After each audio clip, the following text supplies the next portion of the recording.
Hi, I'm Tim. Welcome to our channel and thanks for logging on. If you enjoy these videos, do me a favor and subscribe to our YouTube channel right here at Watchbox Reviews.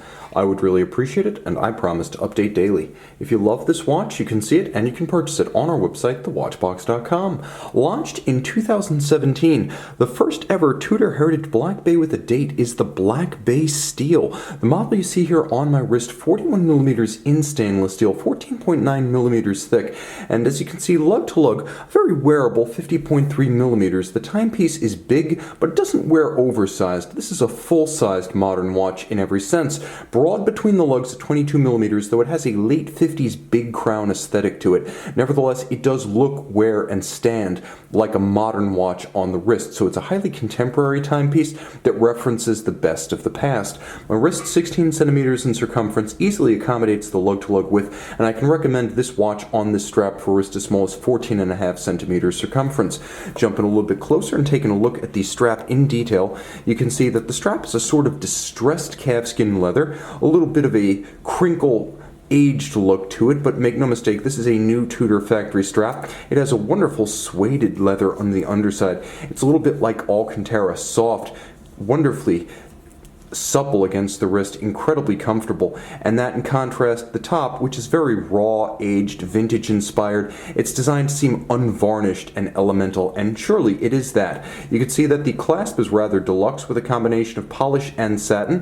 When you pop the clamshell system open, you can see underneath spring-loaded ceramic pin snaps to maintain the tolerance of the clasp over time, and not just in one position but actually internally as well. As you can see that they are mounted inside as well as externally to maintain a crisp closure and tight tolerances over time. The underside of the clasp curved to match the curved underside of your wrist, a very comfortable component. The case band is sheer, polished, and simple, but you can see there is that evocative element, the polished bevel along the edge of the lugs there to remind you that historically Tudor and Rolex shared cases, and back in the late 50s, early 60s, they would have been cases with hand-finished bevels, handsome, with satin-finished tops. You can see the namesake of the model. We're going to zoom out a little bit. The steel brushed bezel. This is a wonderful look because it gives the watch a monochromatic grayscale aesthetic outboard, and the contrast between the numerals and the indices with the satin-finished steel is high. Again, a little bit of an evocative late 50s style red index. At 12 o'clock, there's a luminescent pearl in the bezel,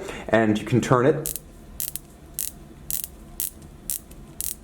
to line up with the minute hand. Now you have an impromptu 0 to 60 minute timer, and it is a wonderfurly crisp bezel detent. That might be the single most satisfying feature of the watch, and this is a satisfying watch, but the bezel is wonderful, with a micro knurling that digs into your fingers and makes it easy to manipulate, even if your hands might be wet, sweaty, or gloved. The dial is a matte black. You can see it has a vintage evocative chapter ring style, minute and second track outboard, all applique indices, so it's not like a vintage dial in that respect.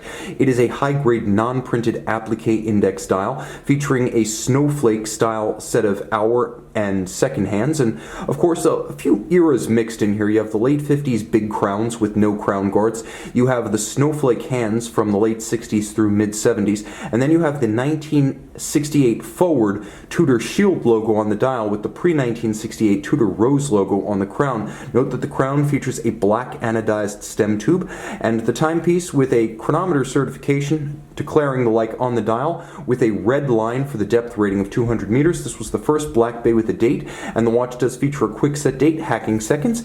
Inside the case, Tudor manufacturer caliber MT5612, 26 joules, automatic winding, 70-hour power reserve, shock resistant thanks to a full balance bridge and a free sprung index, anti-magnetic thanks to a silicone hairspring, and a COSC certified Swiss chronometer that beats away at 28,800 vibrations per hour. This is an all-arounder, a throwback that is neither petite nor delicate. If you like your vintage inflected watches to wear contemporary with modern engineering on the inside and a full-sized case, dial, and bezel on the outside, this is your dream watch right here. The Tudor Black Bay Steel, reference 79730. See it and make it yours on the Watchbox. The Tudor Heritage Black Bay Steel, you can see the bezel nicely loomed and the hands, including the seconds hand, fully loomed and brightly so.